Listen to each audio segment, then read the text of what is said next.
نحمده ونصلي على رسوله الكريم اما بعد فاعوذ بالله من الشیطان الرجیم بسم اللہ الرحمن الرحیم۔ جناب صدر، معزز ٹیچر اور میرے عزیز ساتھیوں، السلام علیکم۔ آج مجھے جس موضوع پر لب گشائی کرنے کا موقع ملا ہے وہ ہے ذکر حبیب صلی اللہ علیہ وآلہ وسلم۔ جہاں ذکر حبیب ہوتا ہے وہاں خود خدا بھی قریب ہوتا ہے۔ جہاں ذکر حبیب ہوتا ہے وہاں خود خدا بھی قریب ہوتا ہے۔ ان کی محفلوں میں بیٹھنے والا خوش نصیب ہوتا ہے۔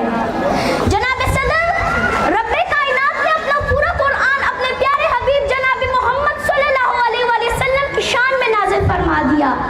جب ہم خدا کی اس مقدس کتاب قرآن مجید کی تلاوت کرتے ہیں تو ہمیں پتہ چلتا ہے کہ اس میں کہیں نبی کی رسالت کے تذکرے تو کہیں نبی کی نبوت کے تذکرے، کہیں مصطفیٰ کی رفعت کے تذکرے تو کہیں عصمت کے چرچے، کہیں ان کی یاروں کی باتیں تو کہیں ان کی جانثاروں کی باتیں، کہیں ان کی جمال باتیں تو کہیں مدثر تو کہیں طٰہٰ کہتا ہے تو کہیں یاسین۔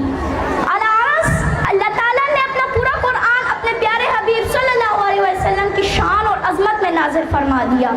اسی لیے تو شاعر کہتا ہے، نگاہ عشق و مستی میں وہی اول وہی آخر، نگاہ عشق و مستی میں وہی اول وہی آخر، وہی قرآن وہی فرقان وہی یاسین وہی طٰہٰ۔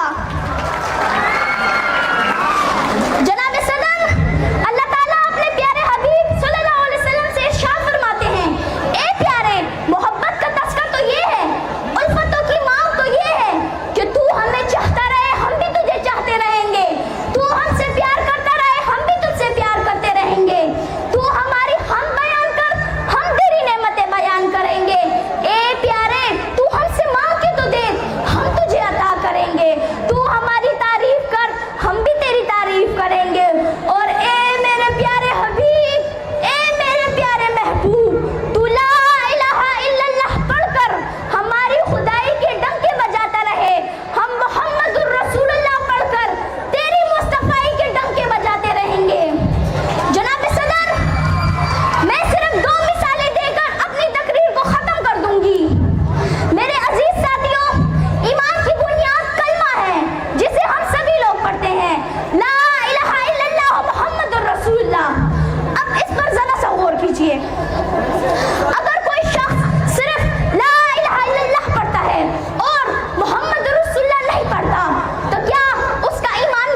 کرنا چاہوں گی کہ جنون عشق سے تو خدا بھی بچ نہ سکا، جنون عشق سے تو خدا بھی بچ نہ سکا، حسن محمد میں سارا قرآن لکھ دیا۔ وما علینا الا البلاغ المبین۔ شکریہ۔